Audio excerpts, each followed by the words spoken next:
മുസ്ലിം സമൂഹമായിരുന്നു. മുസ്ലിം സമൂഹവുമായി ബന്ധപ്പെട്ട വ്യവഹാര ഭാഷകളിലൊന്നായാണ് അറബി മലയാളം കണക്കാക്കപ്പെടുന്നത്.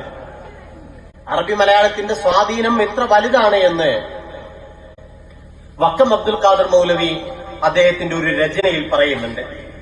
നിങ്ങൾക്കറിയാവുന്നതുപോലെ വക്കം അബ്ദുൽ ഖാദർ മൗലവി എന്ന പേര് പ്രസിദ്ധമാകുന്നത് അദ്ദേഹം വഹാബി പ്രസ്ഥാനത്തിന്റെ കേരളത്തിലെ തുടക്കക്കാരൻ എന്ന നിലയിലാണ്.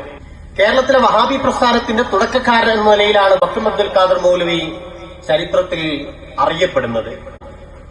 അദ്ദേഹം കേരളത്തിലെ വഹാബി പ്രസ്ഥാനത്തിന്റെ തുടക്കക്കാരൻ എന്ന നിലയിലാണ് വക്കം അബ്ദുൽ ഖാദർ മൗലവി ചരിത്രത്തിൽ അറിയപ്പെടുന്നത്.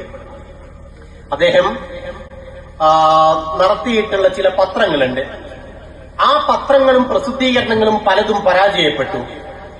ആ പരാജയപ്പെട്ട ഘട്ടത്തിൽ അദ്ദേഹം മറ്റൊരു പ്രസിദ്ധീകരണം പുറത്തിറക്കി. അൽ മുസ്ലിം എന്നായിരുന്നു ആ പ്രസിദ്ധീകരണത്തിന്റെ പേര് എന്നാണ് ഞാൻ ഓർക്കുന്നത്. ആ പ്രസിദ്ധീകരണത്തിന്റെ തുടക്കലക്കത്തിൽ 1-ാം പ്രതിയിൽ ഒരു ലേഖനം വക്കം അബ്ദുൽ ഖാദർ മൗലവി എഴുതുന്നുണ്ട്. ആ ലേഖനത്തിൽ ഞാൻ എന്തുകൊണ്ടാണ് അറബി മലയാളത്തിൽ ഒരു പ്രസിദ്ധീകരണം ആരംഭിക്കുന്നത് എന്ന് വിശദീകരിക്കുകയും ചെയ്യുന്നുണ്ട്. അദ്ദേഹം നേരത്തെ ഇറക്കിയ പ്രസിദ്ധീകരണങ്ങളെല്ലാം മലയാളത്തിലായിരുന്നു. ആ മലയാള ഭാഷയെ കൈയൊഴിഞ്ഞ് എന്തുകൊണ്ടാണ് ഞാൻ അറബി മലയാളത്തിലേക്ക് പ്രവേശിക്കുന്നത് എന്ന് വക്കം അബ്ദുൽ ഖാദർ മൗലവി ആ പ്രസിദ്ധീകരണത്തിന്റെ ആദ്യ ലേഖനത്തിൽ പറയുന്നുണ്ട്. പറയുന്ന കാര്യം ഇതാണ്: നേരത്തെ ഞാൻ ചില പ്രസിദ്ധീകരണങ്ങളൊക്കെ ഇറക്കിയിരുന്നു മലയാള ഭാഷയിൽ. പക്ഷേ അത് സമുദായത്തിന്റെ മുൻവശത്ത് നിൽക്കുന്ന ചെറു ന്യൂനപക്ഷത്തിലേക്ക് മാത്രമേ എത്തുന്നുള്ളൂ എന്നെനിക്ക് ബോധ്യപ്പെട്ടു.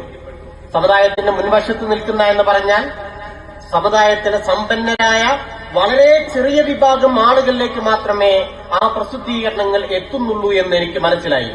പക്ഷെ അറബി മലയാളം പ്രസിദ്ധീകരണം സമൂഹത്തിലെ എല്ലാ തരത്തിലുള്ള മുസ്ലിങ്ങളിലെ എല്ലാ തരത്തിലുമുള്ള ആളുകളിലേക്ക്, എല്ലാ നാടുകളിലേക്കും എത്തിച്ചേരാൻ കഴിയുമെന്ന് എനിക്ക് പ്രതീക്ഷയുണ്ട്. കാരണം അറബി മലയാളം എല്ലാ മുസ്ലിങ്ങൾക്കും പരിചിതമായ ഭാഷയാണ്.